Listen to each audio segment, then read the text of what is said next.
I'm Ramsey the loud one. I'm Jesse the short one. Put us both into one, we are. Lots of noise, always too fast, lots of laughs. Here's our podcast, the loud and short of it.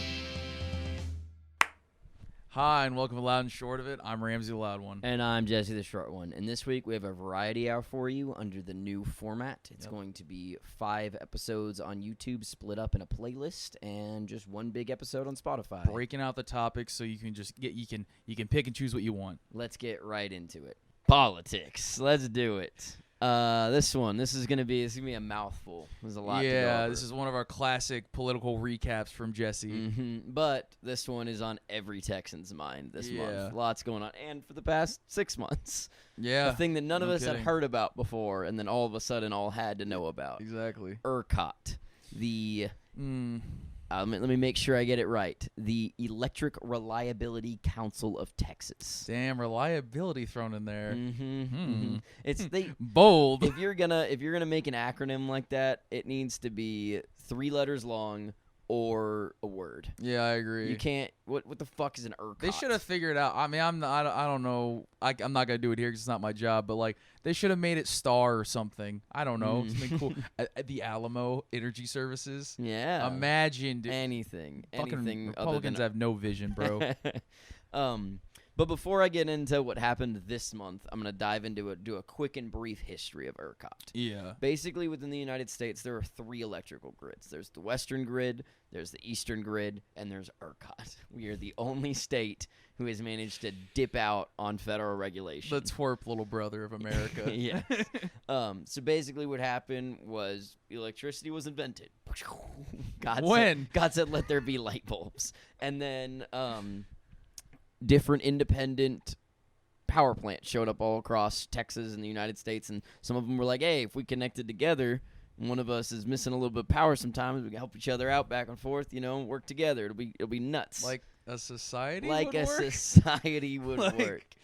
And everything was going swell. And then just for different reasons, some states had some problems, some wars happened, and energy needed to be shifted different ways, and the federal government was like, hey, we need to all be involved. Everyone needs to work together. And Texas said, fuck no. And the feds, the way they wrote the law, said that if you send energy across state lines, that's now federal trade, and they can regulate you. So every independent power plant in Texas all decided to form a monopoly or form a monopoly together and say, we're not going to send any power outside of Texas. That way the feds can't do anything to us. Yeah. So they all made that decision. They only broke that rule twice. They broke it during World War II, got special permission to send it over to the Gulf to help with the war. Yeah. And then accidentally in 1976, they sent power to Oklahoma for a couple hours. Accidentally. An entire cornfield lit up, dude. Basically, we wrote laws that for some reason forced us to send the power to Oklahoma, even though we didn't want to. And then when we did that, the feds came in, they were like, well, you did it, so now you're under our control. And it was a huge court case, literally referred to by, ERCOT at that time, it was called the Second Battle of the Alamo. How seriously they were taking it. We never forgot this one. This was the important one. And somehow Texas went out on that and still didn't have to join in the federal grid in any way. It just sounds so insane to me. Yeah. It makes no sense. And it gets weirder and weirder. We also are connected to Mexico in multiple positions, and in 2011 actually had to reach out to Mexico when we had a big freeze and ask them to send us power because we couldn't ask the federal government to help us out or any of the states near us to help us out, because if they did, then we would have to join the rest of the country. But if we could ask Mexico and just pay them, and that would solve our problems. You remember the conversation we had about how I was like, I don't think I'm going to move out of Texas. I'd like to stay here because I love all. Yeah, I'm cap, lies. I was a big ugly liar, and fuck this. This is insane. Yeah. So basically, the whole point behind this is it works twofold. 1, the feds can't regulate us, and 2, it allows a functional monopoly with government oversight to set prices how they want and price gouge and do anything else they I like want. how people say feds can't regulate us is like a plus, When in reality, it's just like, it is so blatant that the feds need to fucking regulate you. Like, you're not doing it on your own. Like, it's not working. And I mean, this is like, if you needed an example of how idiotic it is to believe that the free market is good for all purposes, it isn't when it's things people need to not die. Yeah. There is no incentive for the Texas power grid to provide energy for people who can't afford it. There's no reason to. They're not looking out to build a better society. They're looking out to make as much money as humanly possible. Jesus Christ.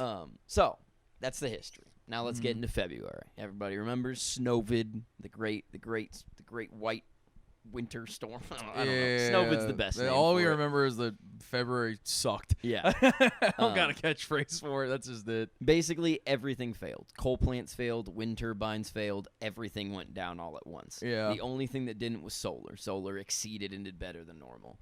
And then at the same time that it got cold, everyone needed heat at the same moment. Obviously a recipe for disaster. Yeah. But this led to 5 people at ERCOT stepping down. Those 5 people didn't even live in Texas. We're just in it for money. They came in, they were like, "Oh, we're really, really sorry." Yeah. Other things that changed were that Abbott signed some arbitrary legislation that basically said, "Hey, please, if you want, Mr. Big Business, sir, if you're willing, at some point in time, no deadline, but please, I ask you, could you make your things weatherproof?" And then wrote that as if it was a real bill. Which, fun fact, in 2011, when we borrowed electricity from Mexico, same bill got passed. Yeah. They were like, "Hey, please, Mr. Power Plant people and wind people, could you build your things to withstand the cold because you didn't this time?" And a bunch of people got out their little spreadsheets and did the math. And they're like, "Okay, well, we could get carbon turbines, and we could put whatever around saw a the lot of pipes." dollar signs. Yeah, They got and sweaty. they were like, "Okay, well, we could do that, and then we'd never run out of power during the cold. Yeah. Or we could just let it fail once every 5 years or so, and we'll make more money, and just some people will die. Like a few, like every once in a while. Yeah. But no big deal." Once again, that's the problem with the free market. They called Greg, and they were like, "Sir, this Excel says no." And Greg was like, "Okay." They know their asses are covered because fucking Republicans run Texas. Then we're back to June. For unknown reasons, ERCOT literally came out and admitted they don't know why. 20 to 25% more of the energy production all around the state, different versions, renewable and non-renewable, failed. They were like, "We don't know why." It's related to the winter storm? I have It no must idea. be. Yeah, I got no clue. But this was at the same time that everyone turned their ACs on. Yeah. So once again, there's not enough supply for demand. But this time, instead of having to cut people off, they simply politely asked everybody in Texas to raise their ACs to 78 during the day and 82 when they're sleeping. It's fucking absurd. Yeah. You want any reference for that? That's like 82 degrees is like when you're fucking camping and you're like blackout drunk. That's how you fall asleep. Like this is not. That's like absurd. Other unheard of in states Texas. don't even know what 82 feels like. Yeah. And then in addition to that, they asked people not to use their ovens and a couple other ludicrous things that people can't do. Yeah. But basically, they went as far as to use people's who had smart thermostats if they signed up with their energy companies through their cities. In the fine print, it said that they could control their smart thermostats remotely. So some people woke up in Texas in different areas sweating in their beds, and their smart connected Nest thermostat said 84 degrees on it. Big Brother is chill when thermostat. Like Big Brother when thermostat. Well, that's a company messing with you, not the feds. As long as the feds aren't regulating, Texas is okay with it. I'd love to be owned by a guy who doesn't pay taxes.